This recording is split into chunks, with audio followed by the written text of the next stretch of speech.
The Dodge Viper.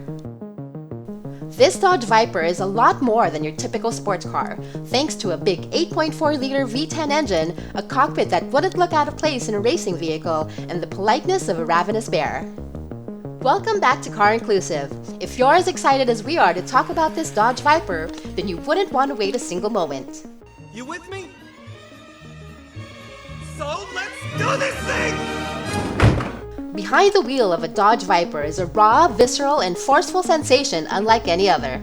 It attracts attention the same way Italian exotics can, while costing a third as much. The trim levels vary from fundamental and unobtrusive to full-out race-spec trim, with a huge spoiler turning the Viper into a veritable monster capable of conquering any racetrack. The Viper is a unique automobile in many ways, one of which is that everything you love about the Viper is also what you could criticize it for, and that has been true ever since its introduction in 1992. It is true that the recent crop of 2017 sports cars can generate excitement without resorting to over-the-top displays of power. But that is not the Viper.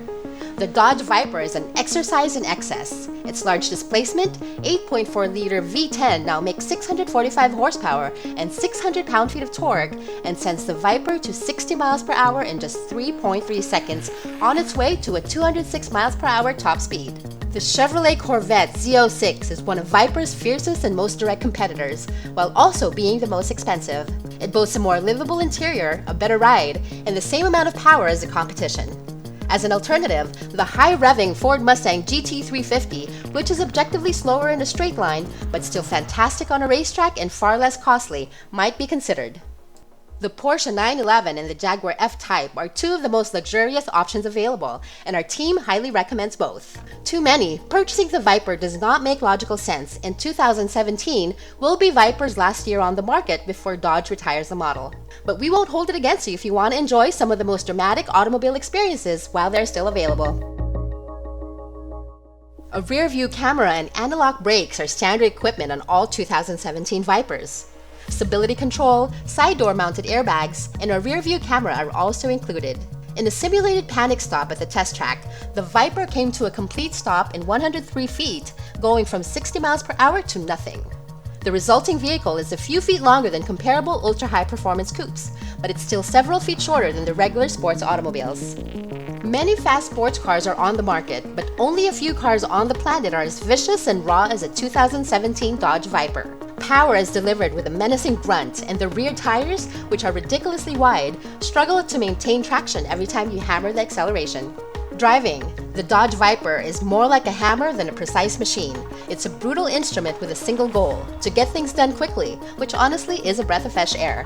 However, the Viper's long and broad body combined with its tight interior may make it seem unyielding on the road while negotiating high-speed curves. There's still plenty of pleasure to be enjoyed, thanks to oodles of grip and more power than you can safely use on wide highways, but controlling this V10 powered beast requires some expertise. If you want the complete race car experience, the ACR package makes the Viper an even more competent vehicle, thanks to sticky tires and aerodynamic modifications that make it even faster.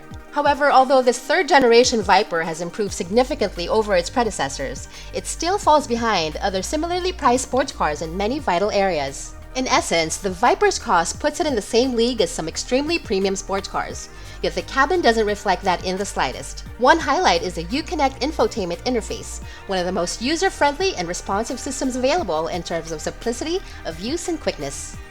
Getting into and out of the Viper can be an awkward experience. Depending on your height, getting on the seat is either an abrupt drop-down or a two-handed climb to get out of them. Because the Viper's interior is small, taller passengers, those over 6 feet tall for example, may have difficulty getting comfortable. Because of the large transmission tunnel, lateral space is also restricted, making it difficult to move about.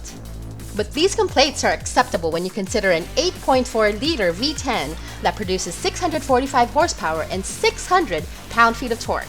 Ripping up roads like a beast is what the Viper is made for, and it does so unlike any other. And that's it!